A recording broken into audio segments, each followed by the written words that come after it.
لو فاكر ان الصيانة مجرد حفظ اماكن الاعطال، فالفيديو ده هيغير تفكيرك بالكامل.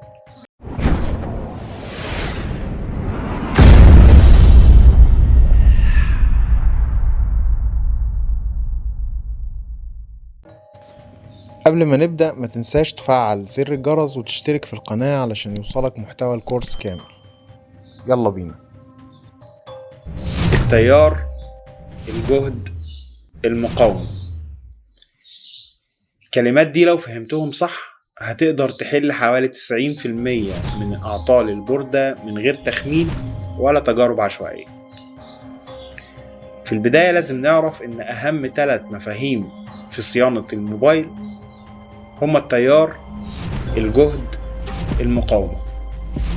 خلينا نبدأ واحدة واحدة بطريقة بسيطة جدا.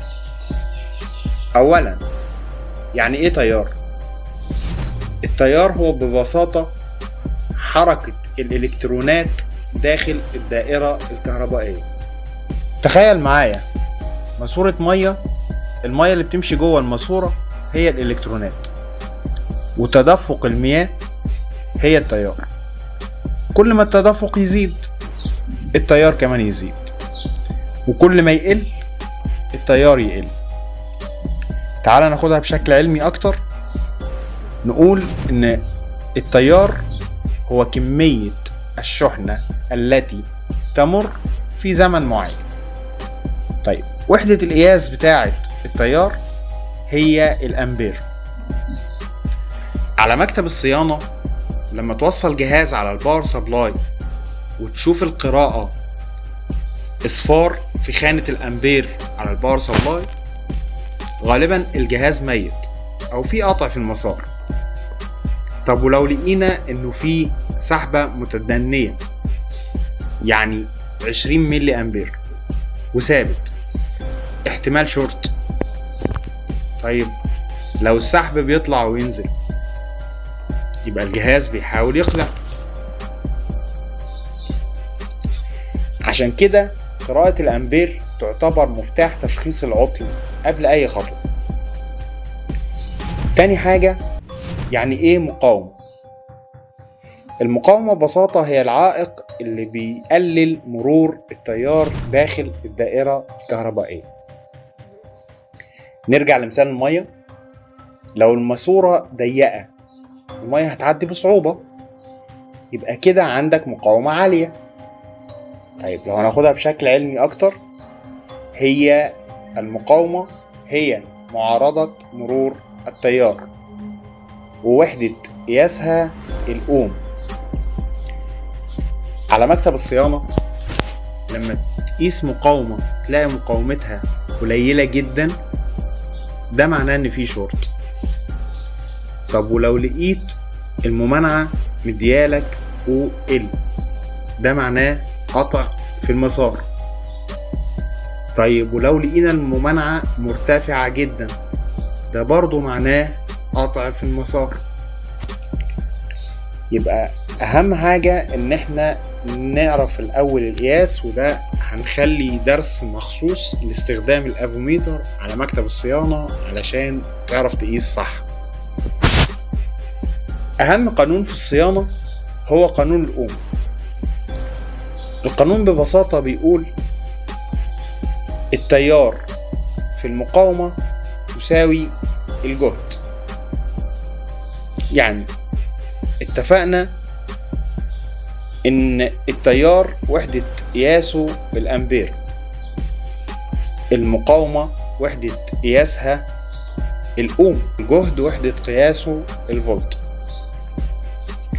يبقى لما نضرب الأمبير في الأوم هيدينا قيمة الفولت. بس في الواقع احنا عندنا في مجال الموبايل في قيمة ثابتة مش بتتغير، وهي قيمة البطارية اللي بتتراوح قيمتها من 3.7 فولت إلى 4.2 فولت. ومن هنا نقدر نطلع قانون تاني بيقول إن قيمة الجهد وهو الفولت على قيمة المقاومة وهي الأوم بتساوي قيمة التيار وهو الأمبير الظاهر على الباور سبلاي. يبقى إذا قسمنا الجهد على المقاومة هيدينا قيمة تيار، وإذا قسمنا الجهد على التيار هيدينا قيمة المقاومة. طيب خلينا ناخد تطبيق عملي سريع يشرح الموضوع بصورة أسهل.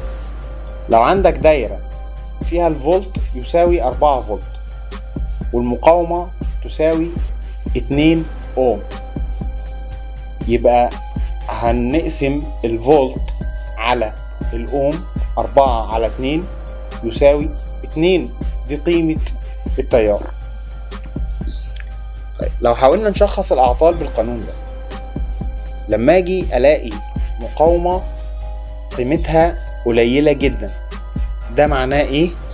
معناه إن التيار عالي وإن في شورت وفي سخونة. طب ولو لقيت المقاومة عالية جدا، ده معناه إن التيار ضعيف، الجهاز مش هيشتغل. طب ولو مفيش فولت، يعني مفيش تيار من الأساس. الخلاصة التيار حركة الكهرباء، والمقاومة هي العائق، والجهد هو قوة الدفع. 3 مرتبطين ببعض، أي تغيير في واحد منهم بيأثر على الباقي. لو الفيديو ده وضح لك الصورة اكتب في الكومنت كمل. وفي الفيديو الجاي هنبدأ ندخل في تشخيص الأعطال بشكل عملي على البوردة خطوة بخطوة، أو ممكن نشرح استخدام الافوميتر عشان نقدر نكمل صح. في النهاية متنساش تشترك في القناة، فعل زر الجرس عشان يوصلك كل جديد، والسلام عليكم.